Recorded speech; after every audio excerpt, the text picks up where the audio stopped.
Bom dia, bom sábado. O tema dessa semana é um tema tão importante, uma lição tão boa de ser estudada e tão fundamental, que faz esse momento aqui ser um grande prazer. Eu só fico me perguntando se nós temos mais compromissos para depois de 1 hora, né? Porque a lição aqui é muito abrangente. Nós estamos estudando algumas lições, trabalhando conceitos diferentes. Então, na minha classe foi assim, imagino que não tenha sido diferente na classe das classes, a classe do professor Moisés. Nós falamos sobre a justiça de Deus. Nós precisamos entender um pouco o que significa ser um Deus justo. Qual é esse conceito de justiça?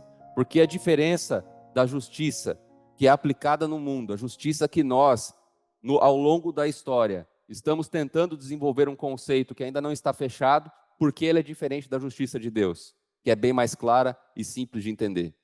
E nós, então, compreendemos que, na verdade, as injustiças que nós vivemos hoje, ela vai ser respondida com a justiça de Deus.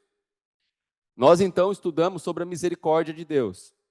Talvez, de um ponto de vista evangelístico, nós poderíamos colocar a misericórdia como um estudo anterior. Mas nós estudamos a semana passada a respeito da misericórdia.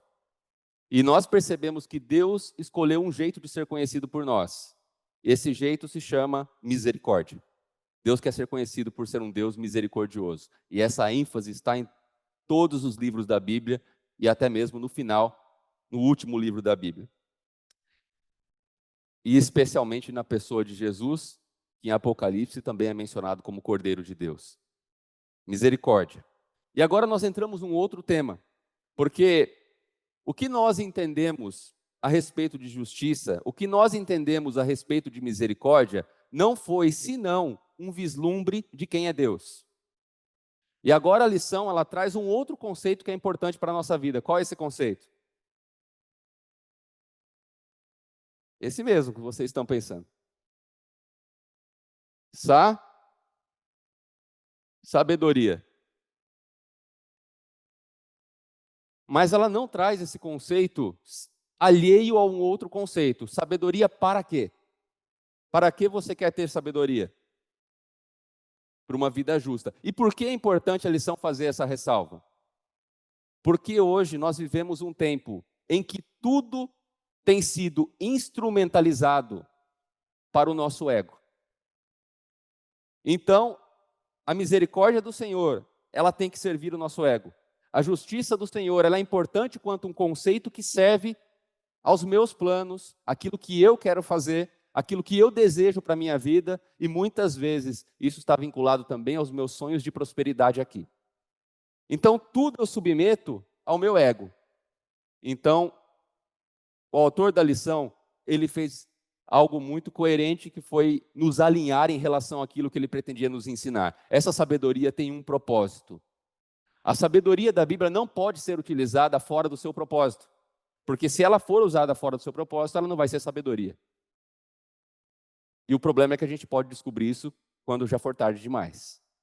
A sabedoria na Bíblia é para nós termos uma vida justa. Então a primeira pergunta que eu faço para você é: o que é sabedoria? Porque esse é o tema da lição. Então nós precisamos estabelecer aqui um plano base. O que é sabedoria? Eu sei que na sua cabeça pode passar inúmeros conceitos do que é sabedoria. Muitas das vezes, sabedoria pode ter significado para você essa semana ter paciência ao falar com seu filho. Significou isso para mim, diversas vezes. Mas pode ser que sabedoria tenha sido não dar aquele passo que você sabia que você queria, mas se desse, você estaria em maus lençóis. Sabedoria, ela se traduz no dia a dia. Sabedoria, em outras palavras, é aquilo que nos guia em nosso cotidiano. Deixa eu tentar levar a lição um pouco dentro da proposta que ela nos apresentou. Nós vivemos algo arraigado em nós experimentamos e temos o conceito que Deus é um criador. Deus terminou aquilo que ele criou? Deus terminou o que ele criou? O que você acha? Alguns, sim, não. Deus continua criando?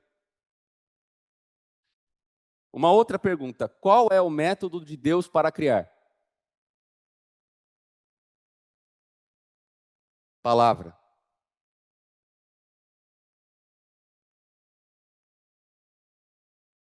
Esse é o método de Deus para criar. Nós vemos em Gênesis no capítulo 1 que Deus falou e as coisas vieram a existir. Então, o Logos de Deus, a palavra de Deus, ela é o método de Deus para criar. Como você acha? Nós estudamos na semana passada um verso muito importante. Qual era esse verso do Salmo da semana passada? Cria em mim.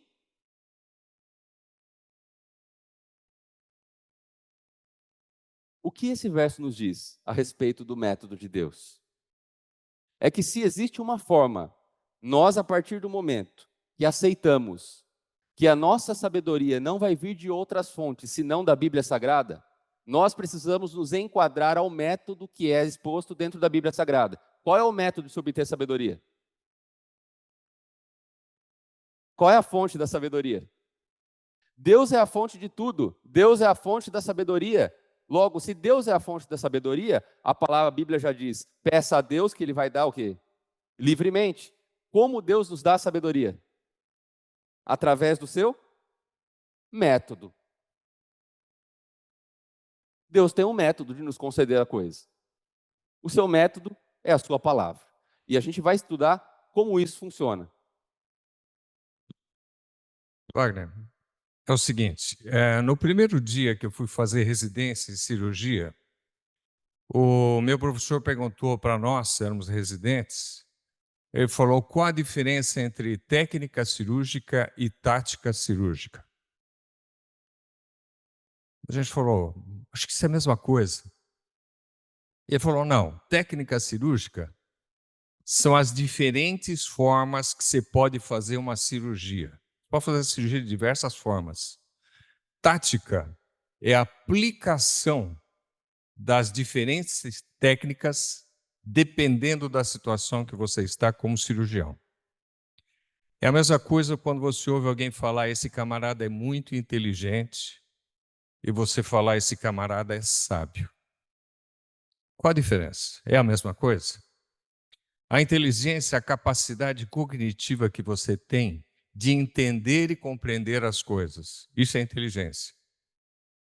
A sabedoria é a capacidade que você tem de, em entendendo as coisas, aplicar essa coisa da forma mais correta e coerente.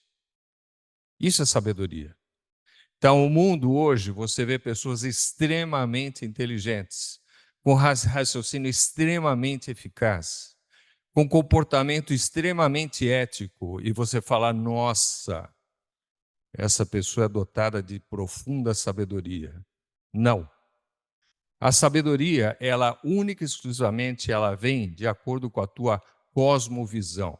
Sabedoria está relacionada com a cosmovisão, que é você entender o sentido e o valor das coisas, que você entende cognitivamente, mas que você não sabe aplicar. Por isso que a base da sabedoria é o temor do Senhor.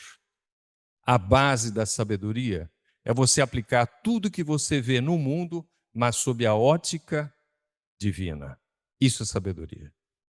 Obrigado, doutor Elmer. E quando a gente começa a interagir com esse conceito, aquilo que o doutor Elmer colocou aqui, a gente consegue traduzir algumas coisas. O inteligente, ele vai conseguir sair de um buraco que um sábio jamais cairia. Ele vai conseguir resolver um problema que um sábio jamais teria. Isso você perde tempo, você perde energia, e pode ser que isso também talvez te roube sentido e te cause muita dor. O outro ponto é que somente a sabedoria faz isso virar isso. Ela transforma aquilo que é caos em cosmos. Em outra palavra, nós estamos no caos. A nossa vida pode estar num caos. Quando que a nossa vida ela é transformada em cosmos? É quando eu consigo encontrar um sentido em tudo isso que está acontecendo. Capacidade de atribuir sentido tem a ver com a inteligência, mas com a sua sabedoria, com a maneira de se comportar. E isso pressupõe que a gente entenda alguma coisa sobre a criação de Deus. Nós estamos muito acostumados que Deus criou todas as coisas. Ele criou o universo, Ele criou as plantas, Ele criou os animais, Ele nos criou. Então nós tangenciamos a criação de Deus àquilo que é material e que é tocável. De alguma maneira eu consigo ver. Que Deus criou, eu consigo enxergar. E nós esquecemos que a maior parte da criação de Deus está naquilo que nós não podemos ver. Deus cria o intangível. Deus cria o imaterial. Deus cria um coração puro e um espírito renovado. Nós somos seres que vivemos a era dos nossos sentidos mais básicos. Aquilo que nós vemos, nós damos valor. Aquilo que nós tocamos, nós acreditamos que existe. Mas nós esquecemos de que a nossa maior parte, de que o nosso cérebro, aquilo que mais é relevante em nós, na nossa subjetividade, não está na nossa objetividade. Em outras palavras, o caos nos leva para dentro do objetivo. Conta para pagar, bens para administrar, títulos para se obter. É o dia a dia. É o tangenciável. O cosmos nos leva para dentro de tudo que é intangível. São as coisas que realmente constituem a nossa identidade. Não somos constituídos por isso, embora isso possa indicar muito de onde esteja o nosso coração. Nós somos constituídos, a maior parte de nós é o intangível, é a nossa humanidade. E isso tem sido muito trazido à tona hoje, porque nós estamos falando sobre inteligência artificial. Ora, a inteligência artificial é uma sabedoria artificial? É uma inteligência artificial. E sabe qual está sendo o problema? Porque nós estamos com medo. Ao mesmo tempo que nós ficamos entusiasmados, porque essa inteligência artificial, ela pode estar embutida agora em objetos da tecnologia que limpam a nossa casa. Ela pode nos ajudar a fazer tantas coisas, criar imagens, ela reproduz voz, ela faz quase tudo. Ou, afinal de contas, o que vai sobrar para nós? Então, da nossa alegria, da nossa exultação, começa a eclodir um certo desconforto. Já está fazendo, inclusive, cirurgias, né, doutora Ama? Claro que não com a maestria dos nossos médicos, mas nós temos a inteligência artificial que faz um diagnóstico de imagem com uma precisão incrível. Nós temos a inteligência artificial que é capaz de dirigir automóveis. Ora, por que nós estamos preocupados com isso? Se nós vamos ter lugar no mundo?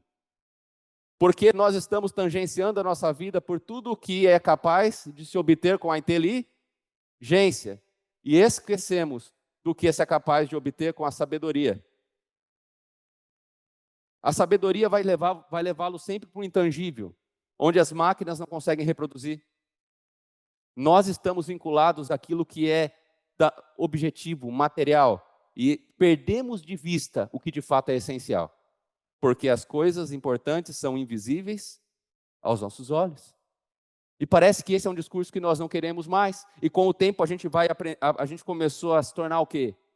Muito próprios a uma máquina. E agora nós estamos com medo, porque deixamos de ser humanos como Deus criou. E Deus nos criou perfeitos? Aqui é uma provocação, obviamente. Deus nos criou perfeitos? Nós vamos passar por uma segunda parte dessa lição. Mas você acredita que quando Adão tinha contato com Deus, ele aprendia alguma coisa? Aprendia. Algo que é absolutamente perfeito precisa ter alguma coisa a ser melhorada? Sim. A fonte. A fonte agrega no meu aperfeiçoamento. Deus nos fez completos, mas Deus não nos fez absolutamente prontos. Existe algo que nós devemos conseguir no tempo, que Deus está criando em nós, através da sua palavra. Deus me fez com olhos, Deus me fez com os pés, Deus me fez com mãos. Ora, saiba que a maior parte que nós temos ainda a crescer, nós vamos obter através da palavra de Deus, que é o método de Deus. Quer dizer totalidade. Perfeito é só Deus, porque Ele é onipresente, onipotente e onisciente. Esse é o máximo da perfeição. Agora, quando nasceu a sua filha, ela chegou em casa e a primeira coisa que o médico te entregou falou: é perfeito. É um ser humano perfeito. Era banguela, não conseguia comer sozinha, fazia cocô e xixi na fralda, se você não limpasse, mas era um ser humano perfeito. E ainda parecia com o pai, no meu caso. E parecia com o pai. Aí é o ponto da imperfeição. Mas tirando isso, Pois é. tá certo. Mas então, esse conceito da perfeição é isso, são as fases, o crescimento.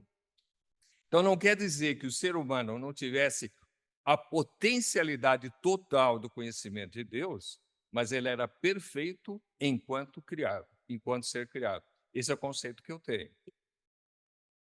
E esse conceito é absoluto. Você quer falar também? Foi só para concordar, né? Concordar. Esse foi só para concordar. Mas é exatamente isso, doutor. A perfeição plena, só Deus que possui. Agora, eu sou um ser que tem o quê? Potência. Deus me dá potencial para chegar em um momento de construção da minha perfeição, que vai ser plena aqui. Por isso que nós temos que tomar muito cuidado. Porque olha como nós corremos o risco de muitas vezes na nossa religião trazer esse raciocínio. E isso nos faz mal. Porque eu pego aqueles mandamentos de Deus, eu falo, se eu seguir tudo à risca, eu vou ser perfeito. E eu começo a tangenciar todas as coisas que eu posso fazer e o que eu não posso fazer. E eu vivo uma experiência religiosa simplesmente do ponto de vista objetivo. Acharam que eu não ia perceber isso, né? Para chegar um tempo dizer assim, eu sou perfeito, como o perfeito é o Pai. Não é isso que a Bíblia diz. Que o caminho da perfeição, ele é progressivo. E só existe um caminho. Qual é o caminho? O que Nelson diz. Direto na fonte. É com Deus. Pois bem, então a lição começa nos trazendo essa provocação. Nos fazendo olhar para aquilo que não é material. Entender que a nossa vida, a maior parte, ela é subjetiva. Que diz respeito ao sujeito, à nossa interioridade, à construção daquilo que não pode ser tangenciável, mas no dia a dia tem um valor tremendo. E ela nos remete, por exemplo, no domingo, a uma palavra muito importante. Talvez se nós abríssemos aqui, abra sua Bíblia em Salmo 119, vocês vão perceber qual é essa palavra que me parece constante. Não só nesse momento na Bíblia, nesse Salmo 119, mas em outras partes da Bíblia nós vemos isso. A excelência da lei divina. A excelência da lei divina. E nós podemos ver aqui, no Salmo 119, ele começa dizendo, bem-aventurados e repreensíveis no seu caminho, que andam na lei do Senhor. E nós observamos, por exemplo, no versículo 2, os que guardam as suas prescrições e o buscam de todo o coração. No versículo 7, nós vemos, rendei graças com integridade de coração. No versículo 9, observando segundo a tua palavra, no versículo 10, de todo o coração. E no versículo 11, eu guardo no coração as tuas palavras para não pecar contra ti. No versículo 34, ainda nós temos outro: guardarei a tua lei de todo o coração. Como eu faço para fazer isso em prática? Porque eu estou acostumado a ler esse salmo, e você também. Como eu faço para guardar as coisas no coração?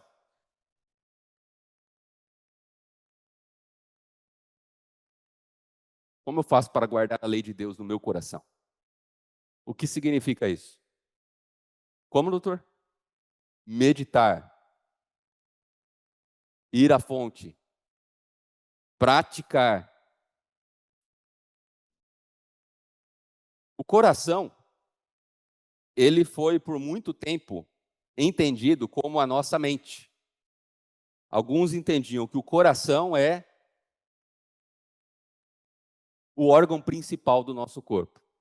Era no coração que residiam as nossas emoções, era no coração que residiam os nossos pensamentos, era no coração que residiam os nossos traumas, era no coração que residia a nossa memória.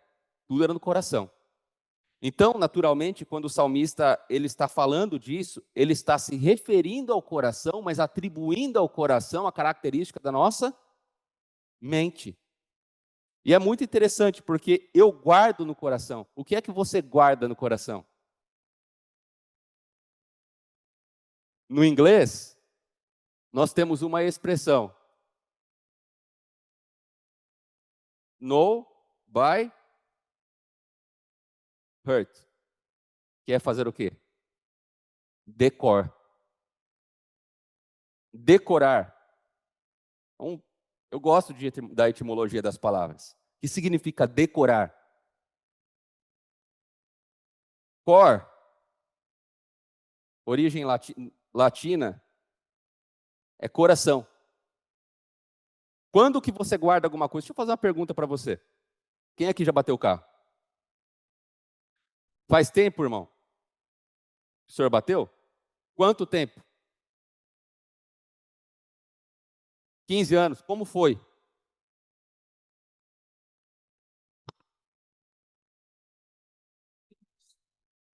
O carro sofreu todos aqueles engavetamentos, sabe? Tinha um, Deus me livrou. o senhor bateu em outro carro? Eu não cheguei a bater no carro da frente, mas foram batendo atrás e no total foram 3 pessoas mortas naquela noite. Tinha um carro na frente e um outro atrás? É. Entendi. Estou aqui. Alguém mais bateu o carro em menos tempo? Quem falou que bateu em menos tempo? Teve um acidente de carro? Bateram em você? Ou não? Essa semana bateram no meu carro. Semana passada. Na verdade, não bateram, quase bateram.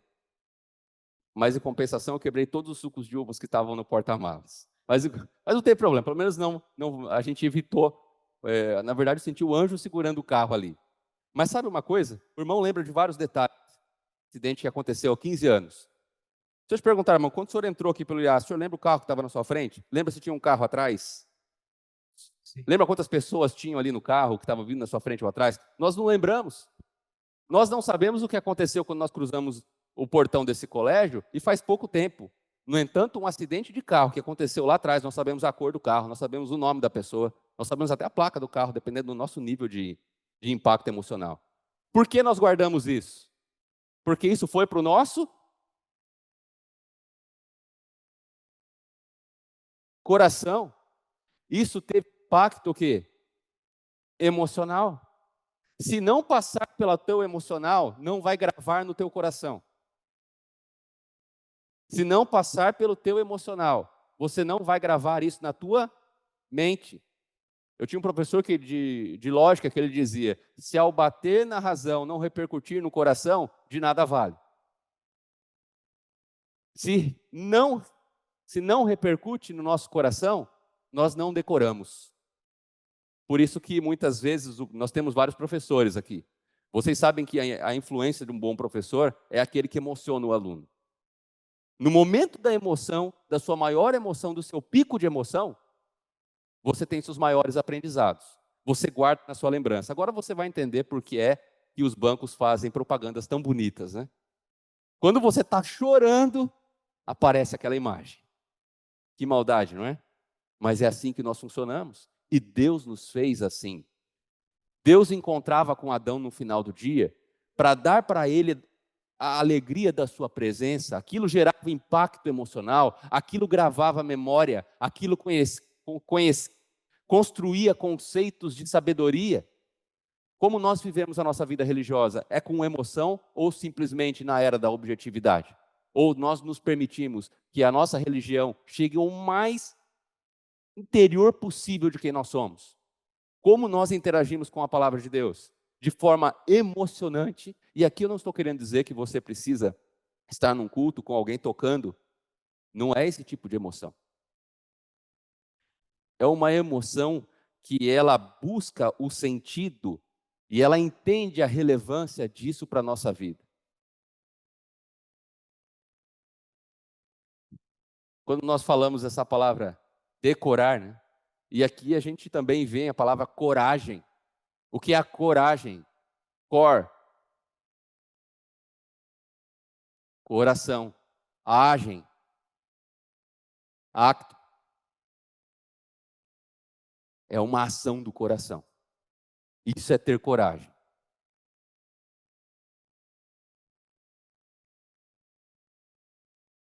Quando nós entendemos um pouco esse conceito, nós começamos a entender o porquê na Bíblia Sagrada, especialmente nos Salmos, a escolha do salmista foi dizer que nós, se formos obter sabedoria, nós precisamos andar com Deus. O que é andar com Deus? Você já traduziu isso de uma maneira clara para a sua vida? Será que eu estou andando com Deus no meu dia a dia? Porque essa é a única forma de obter sabedoria. Se eu andar, porque se Deus é a fonte, é andando junto à fonte que eu vou obter, que eu vou saber quem é Deus. Eu sei mais a respeito de Deus quando eu passo a conhecê-lo. Afinal, sabedoria, como bem colocou o Dr. Elmer, como colocou o Nelson também, o que é sabedoria na Bíblia? Temer a Deus. Temer a Deus é conhecê-lo de tal forma, é saber quem Ele é conhecer os seus princípios, é entender como Deus, ele valoriza as coisas, aquilo que para Ele é importante, é entender porque Deus é justo, entender porque Deus é misericordioso. Quando eu compreendo isso, eu começo a obter o quê? Sabedoria.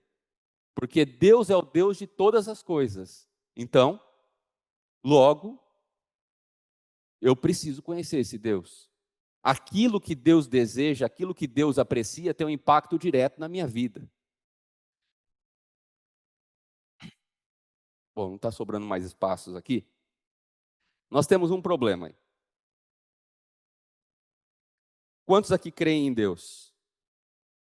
Gente, não é uma pergunta, pode levantar a mão. Vocês estão achando que eu estou fazendo perguntas? Não, todos creem em Deus. Como que você sabe isso? Microfone ali para o professor Nelson.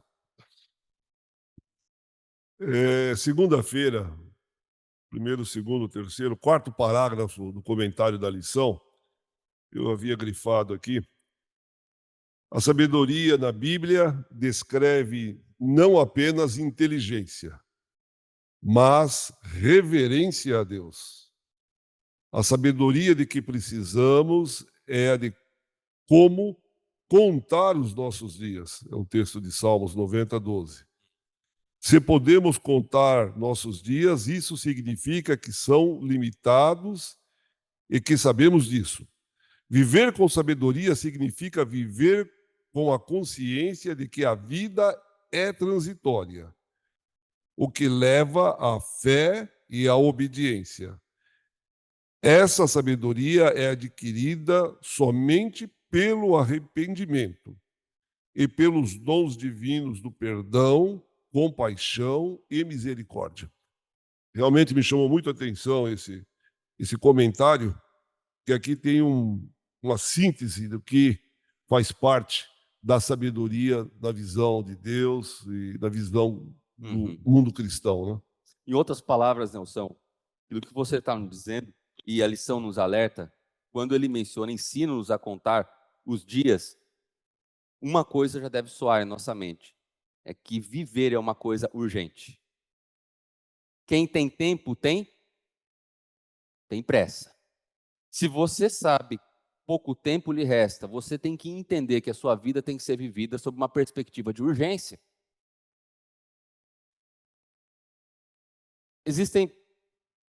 Nós gostamos muito. Quem aqui aprecia sabedoria? Quem aqui aprecia? Pode levantar sua mão. Quem aqui aprecia sabedoria? Quem aqui deseja sabedoria? Todos nós desejamos. O que é que você tem feito por isso, para obtê-la? Nós desejamos a sabedoria, mas nós não queremos pagar o preço. Isso significa, pagar o preço significa fazer uma grande reflexão da minha vida, entendendo que nós somos seres com tempo contado nessa terra. Contar os nossos dias não significa objetivamente fazer as contas nos seus dedos e quantos dias te faltam, mas é você viver com a consciência de que no final da tua jornada aqui, se Jesus não voltar antes, você precisa ter uma vida justa. Você precisa ter esse conceito de que você levou uma vida justa. De que você levou uma vida que, aos olhos de Deus, fez o melhor que pôde. Recebeu aquilo que pôde das mãos de Deus. E não tinha mais nada ali que você não tivesse interesse de buscar. Nós não temos buscado isso. Posso falar alguma coisa? Eu ouvi uma voz aqui. Eu quero saber se vocês ouviram. Eu estou com a mão levantada já faz algum tempo. Pode falar, meu irmão. Na minha concepção, sabedoria na Bíblia é saber viver uma vida de excelência. Essa palavra excelência, ela já se explica por si só. Essa palavra excelência, ela é uma palavra vinda do céu. Uma pessoa, quando vive uma vida de excelência, é exatamente quando ela faz tudo para cada dia viver melhor em todos os aspectos. Isso é a sabedoria que uma pessoa pode viver aqui na Terra. E quantos de nós, não é, irmão, podemos afirmar ao final do dia que nós tivemos um dia excelente, em que nós fomos excelentes? Esse é um caminho que a gente persegue todos os dias, que a gente deve buscar todos os dias. Quantas vezes no final de um dia nós fizemos a avaliação de quanto tempo nós perdemos em algo? Quanto tempo você perde no seu dia a dia? Você já fez essas contas? Quantas vezes você teve uma sensação muito ruim de ter perdido tempo em algo que aparentemente te deu algum prazer? Todo dia.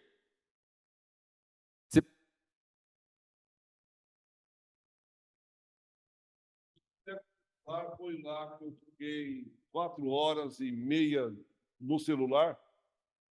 É certo que o celular é meu instrumento de trabalho, mas mesmo assim, eu tenho comentado com a Deise. Eu falo, que desgraça, porque eu não tirei 1h30, pelo menos, para o estudo da Bíblia, da lição. É uma briga eterna minha toda noite.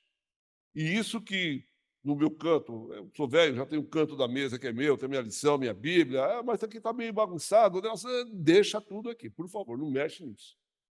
Por quê? Porque eu estou ali para pegar a lição, a Bíblia, para ler, e daqui a pouco o maldito do celular plim lá e a minha mente sai daqui e vai para lá. É uma coisa assim. Então, eu tenho visto isso, essa briga que eu tenho tido com Deus, assim, com Deus não, comigo, né? Mas pedindo a Deus que me dê sabedoria. Sabedoria. E eu tenho, assim, dado um testemunho e posso, graças a Deus, dar, de que a televisão, esse meio que apaguei. Eu tenho uma televisão velha, que eu comprei já há muitos anos atrás, tá? E quando os filhos vêm em casa, os netos vêm em casa, vou, pai, vende essa porcaria, joga fora isso, vou comprar uma 4D, não sei o quê. Não, tá muito boa. Vocês que vêem no tablet de vocês aí, entende? Tá muito boa, porque eu não quero mais uma, mais moderna, para mim poder ficar vendo ali tudo que eu quero. Enfim, é uma briga. Então, eu peço a Deus sabedoria para que eu consiga me dedicar mais tempo ao estudo, à lição, à leitura, mas não tem sido fácil. E isso, Nelson, é interessante porque nós fazemos uma divisão. Nós aprendemos a raciocinar desse jeito. Nós dizemos que cremos em Deus. E isso nós dizemos por conta da nossa teoria. A crença parece ser algo muito mais teórico do que prático para nós. Então, quando nós vivemos uma vida, nós cremos em Deus, nós temos a coragem de dizer que crer em Deus, ter a coragem de dizer que crê num Deus que tudo pode, que tudo sabe, no Deus que criou todas as coisas, ter a coragem de crer nesse Deus, sabendo que nós sabemos a respeito da sua misericórdia, sabendo que nós sabemos a respeito da sua justiça, sabendo que nós sabemos a respeito do seu amor, sabendo que nós sabemos a respeito da graça que nos é outorgada, sabendo tudo o que conhecemos sobre Deus, nós podemos dizer com tranquilidade que temos, de fato, cremos nele? Nós só conseguimos responder essa pergunta quando nós aliamos isso a um outro termo: prática. Porque quando vocês percebem que para fazer as coisas erradas, nós colocamos a nossa vida muito mais na dimensão prática? Pegar o celular, ir até aquele local, fazer aquilo que eu não deveria, dar aquele telefonema, agir daquela maneira.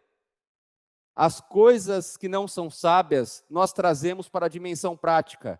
E aquilo que é sabedoria, nós mantemos na dimensão teórica da nossa vida.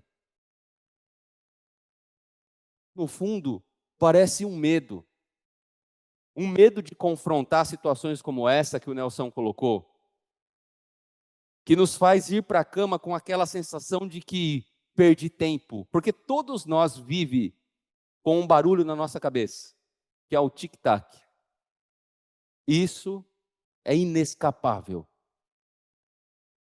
Todos nós sabemos que o tempo é curto. E quando nós gastamos tempo, matamos tempo, inevitavelmente, algo dentro de nós, a nossa subjetividade, vai nos alertar de que aquilo foi uma má escolha para a nossa vida. Então, como nós trazemos isso para a dimensão prática? Como nós aplicamos o coração a guardar as coisas? Que não fique somente na mente. Por favor, doutor. Na nossa vida é tudo uma questão de andar, deter e se assentar. Ou eu ando com os malfeitores, me detenho com os escarnecedores, ou eu ando com Deus, me detenho no caminho de Deus. Então, o grande ponto é esse. Então, não existe essa de que eu, caí e já pequei. Não. Eu andei pensando naquilo. Daí, depois, eu me detive um pouquinho mais, até que me assentei e fiz. Então, é isso. Então, os Salmos é muito claro nesse sentido. Todo dia nós estamos fazendo escolhas. E as escolhas que eu estou fazendo, está fazendo com que eu ande em que caminho, com que eu me detenha em que pensamento, em que eu me assente e faça o quê? É isso. Isso é interessante, doutor Elmer, porque o que o senhor está nos dizendo nos alerta para algo que muitas vezes passa despercebido. Tem algum professor de física aqui? Algum professor de física? Bom, não temos, né? É cada vez mais raro isso, né? Alguém aqui ficou reprovado em física alguma vez? Tudo bem, não quero trazer nada. Mas olha só, em física, eu espero que esteja falando de física e não de química, mas em física, isso daqui, esse objeto, está indo para cá. Esse objeto está indo para cá. Eles estão na mesma direção, mas eles não estão no mesmo. Nossa, vocês estão bem, hein? Parabéns, viu? Quem foi o professor de física de vocês? O problema é que na vida espiritual, muitas vezes, nós nos contentamos em estar na mesma direção. Nós estamos na mesma direção, nós estamos na mesma igreja, nós estamos fazendo praticamente as mesmas coisas, mas muitos de nós estão na mesma direção, mas não estão no mesmo sentido. Vida espiritual tem a ver com sentido. Direção é importante, mas o sentido é o mais relevante ainda. Sentido tem a ver com a sua capacidade de transformar o caos em cosmos. Porque nós estamos aqui, mas cada um de nós vai agir diferente no dia a dia. Ao sair daqui já vai agir diferente. Vai agir diferente com a esposa do que o outro agiu. O outro teve paciência por conta do almoço que não está lá no nível que ele gostaria. O outro vai ter amor e vai saber agir. Vai transformar aquele caos em cosmos. Vai saber transformar. Isso não é problema para o Gustavo, obviamente. Afinal de contas, a Tami, ela consegue transformar o caos em cosmos todo dia, né, Gustavo? Inclusive, você melhorou muito. Mas o fato é que a nossa capacidade de transformar esse caos em cosmos, ela é prática, ela precisa ser prática. Pode falar, meu irmão. Eu acho difícil a gente falar sobre sabedoria e não falar sobre Salomão, né? E aí vem a grande pergunta: a pessoa que foi mais sábia na história, ela deixou de ter erros? Não deixou de ter erros, né? E aí vem a questão do livre-arbítrio, né? Mesmo sendo sábio, você pode tomar decisões erradas, né? Então, aí vem a segunda parte, que a sabedoria você adquire solicitando, pedindo a Deus, obviamente, como foi o que Salomão fez, e a palavra de Deus faz com que você tenha sabedoria. Então, a palavra de Deus é o quê? O estudo da palavra. A palavra de Deus é a Bíblia. Então, se eu estudo a palavra de Deus, eu vou adquirindo sabedoria em todos os âmbitos da vida, para eu tomar decisões melhores, né? Para ser uma pessoa que, além da inteligência e conhecimento que o mundo pode nos dar, é transformar essa inteligência e o conhecimento em tomadas de decisão sábias. E obrigado pelo teu comentário, porque colocou em perspectiva exatamente a lição dessa semana. Deus continua usando o mesmo método para criar, e continua criando hoje. Então, você quer sabedoria? É através da palavra. Através da palavra, Deus vai criar uma mãe melhor, um pai melhor, um professor, um profissional melhor. Deus vai te dar esse coração que você tanto busca, através da palavra. É o primeiro passo. E isso nos soa muito teórico. Qual é o segundo passo de andar com Deus? O que é andar? Andar não é... Nós temos médicos aqui. Se você vai ao consultório do médico, ele diz, você precisa andar 1 hora. Depois de 1 mês, você volta lá e o médico te pergunta, ele olha os teus exames e diz, você tem andado 1 hora por dia ou caminhado? Você vai dizer para ele, olha, eu tenho 3 livros sobre caminhada aqui, eu li tudo a respeito disso. Eu vi vídeos de profissionais que caminham todos os dias, de vidas transformadas pela caminhada. Eu sei tudo sobre a caminhada, mas você, quantos passos você deu? Nenhum. Então, andar com Deus tem que ser algo prático. E como é que Deus transforma sabedoria em algo prático? Através de um elemento que nós não queremos ouvir, chamado teste. Abram sua Bíblia em Romanos, no capítulo 12. Capítulo 12.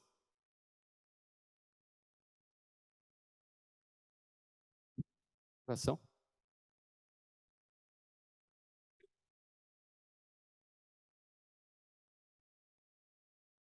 Rogo-vos, pois, irmãos, pelas misericórdias de Deus, que apresenteis o vosso corpo por sacrifício vivo, santo e agradável a Deus, que é vosso culto racional.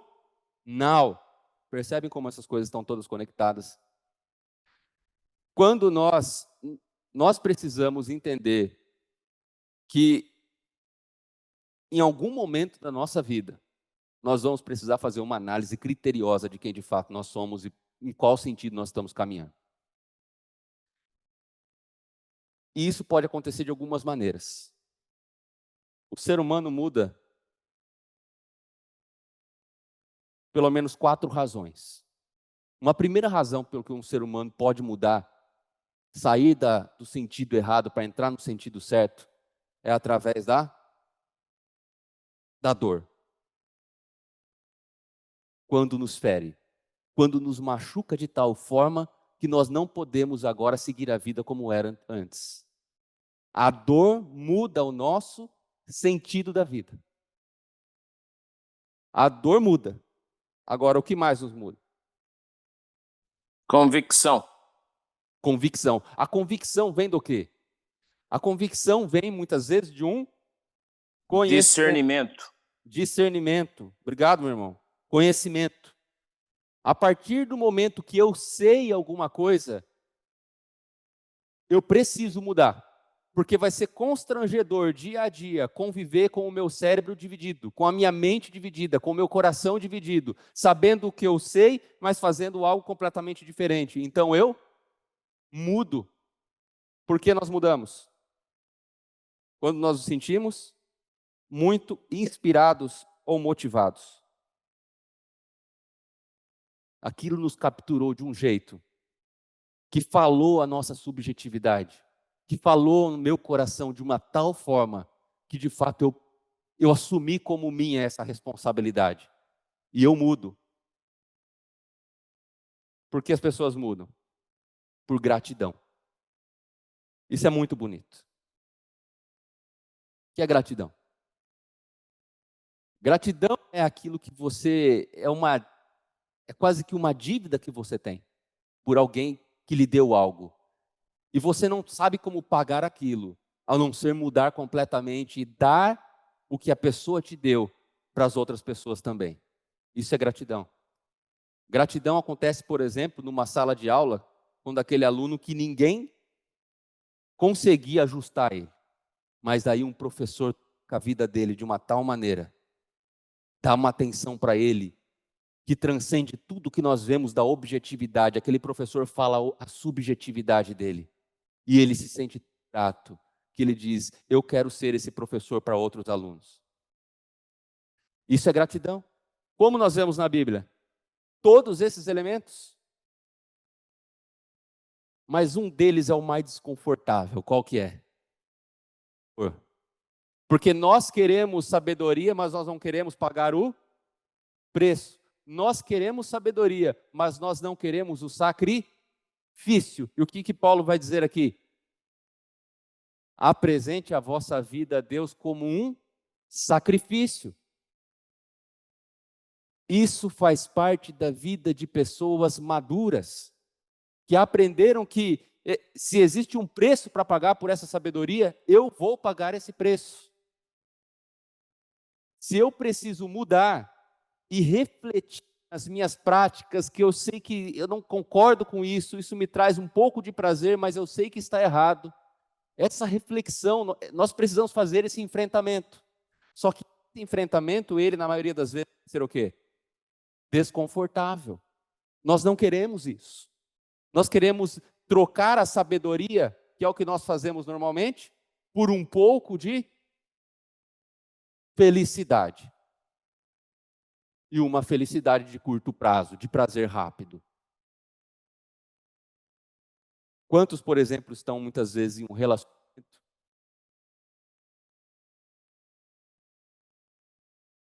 e sabe que aquilo não está fazendo bem, mas não teve a coragem de sentar e conversar? Quantos estão, por exemplo, numa profissão que te coloca numa circunstância que você não gostaria de estar, mas que não teve coragem ainda de sentar e conversar? Quantos estão vendo o filho indo para um caminho errado, mas que não teve ainda a coragem de sentar e conversar, porque aquilo vai ser duro, aquilo vai mudar o rumo, aquilo vai mexer com as nossas estruturas, aquilo vai nos abalar emocionalmente, aquilo vai fazer com que muitas vezes alguns pilares que a gente considerava certo ruam para a gente construir sobre fundamentos que são corretos. E sabe o que a gente faz? A gente faz o que a lição nos ensina, nos mostra. Nós muitas vezes olhamos aqueles que estão escarnecendo, ou olhamos a vida daquele que não é justo e falamos assim: poxa, parece que ele vive melhor do que eu. Então, eu começo a fazer o que o Dr. Elmer mencionou, a flertar com essa ideia de que eu não preciso de tanta sabedoria assim, eu não preciso confrontar a minha vida de tal forma para ser feliz. Muito obrigado, muito obrigado. E quando a gente começa a fazer isso, no princípio parece estranho, mas depois a gente está se assentando, está falando como eles, tá agindo como eles, porque a gente está andando com eles. E o que Deus pede, ande comigo, mas essa caminhada não vai ser uma caminhada fácil. Eu gosto do exemplo de Pedro, porque quando Jesus encontra Pedro à beira daquela praia, Pedro tinha feito tudo de errado. Ele sabia que ele tinha feito errado, que ele não tinha agido de forma sábia. Jesus pega e caminha, ele fala assim: vamos andar um pouco. Vamos andar um pouco. E sabe, já te dou a palavra, meu irmão, talvez fosse a conversa mais constrangedora que Pedro teria em toda a sua vida. E Jesus diz para ele: você me ama mesmo? E por 3 vezes. Responder o que Jesus tinha perguntado 3 vezes, eu imagino que foi de cortar o coração de Pedro. Mas como é que a gente grava a coisa em nosso coração, quando ela chega? No nosso coração. Se não houver impacto na nossa experiência com Deus, se ao andar com Deus, a nossa vida não for contestada à luz da tua palavra, nós não mudaremos. Pedro mudou. Pedro mudou. Nós também podemos mudar. Meu irmão, por favor. Esse andar tem que ser constante. Só disse, a fonte de sabedoria é Deus. Se não for constante esse caminhar, ali tem a lâmpada. Lá em Itaipu está a fonte. Aquele rapaz lá que está na porta, ele aperta um botãozinho e corta, interrompe o contato da fonte com a lâmpada. Não tem mais valor essa lâmpada para nós aqui que estamos no escuro. Então Deus, esse contato com a fonte tem que ser constante. E se apertar o interruptor e cortar esse contato, nós estamos perdidos. Perde o efeito. E isso nos alerta para uma coisa. A palavra seria isomorfia. Quando a gente muitas vezes, quando você fecha a torneira da sua casa, você percebe que parou de sair água. Mas você não percebe rapidamente se um vazamento está lá no interior. Quando o vazamento é lá embaixo, você não percebe imediatamente, não é, meu irmão? Demora um tempo para você perceber. Quando a hemorragia é interna, muitas vezes você não percebe. Na vida espiritual, muitas vezes nós não percebemos que perdemos o contato com a fonte e somos capazes de agir de um jeito diferente daquilo que a gente crê. E isso aparentemente não mudou em nada. Então a nossa capacidade de fazer isso todos os dias, de nos questionarmos todos os dias a respeito de como é viver uma vida justa, é importante. Para nós percebermos onde há vazamentos, para nós entendermos que às vezes a torneira está assim, aberta, mas nós não estamos bebendo da água. Muitas vezes a gente se contenta com isso, estar perto da fonte, mas não beber dela. Que nós possamos ter a coragem, a ação do coração, de questionar a nossa própria vida em todos os aspectos, de aceitar que Deus nos testa, porque é a sua maneira de construir sabedoria em nós de forma prática, e não nos rendermos ao discurso daqueles que por um pouco estão tendo êxito, mas um pouco mais nós veremos os resultados. E que Deus nos ajude hoje a sermos também um canal para que essa água flua para a vida dos outros. Vamos orar?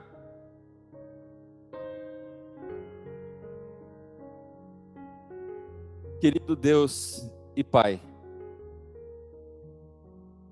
louvado seja o Teu nome.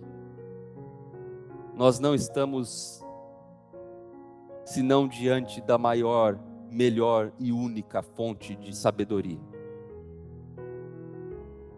Obrigado, ó Pai, porque o Senhor colocou tudo isso de forma tão acessível a nós, através da Tua palavra. Nós conseguimos lê-la, nós podemos levá-la conosco, nós podemos aplicá-la e nós podemos ser transformados pelo Senhor. Não há nada, nenhum lugar escuro, não há um ponto de causa em nossa vida que a Tua sabedoria não coloque em ordem, não ilumine, não esclareça e não dirija. Que nós possamos crer nisso e viver à altura do que cremos, para a honra e glória do Teu nome. Em nome de Jesus oramos, amém.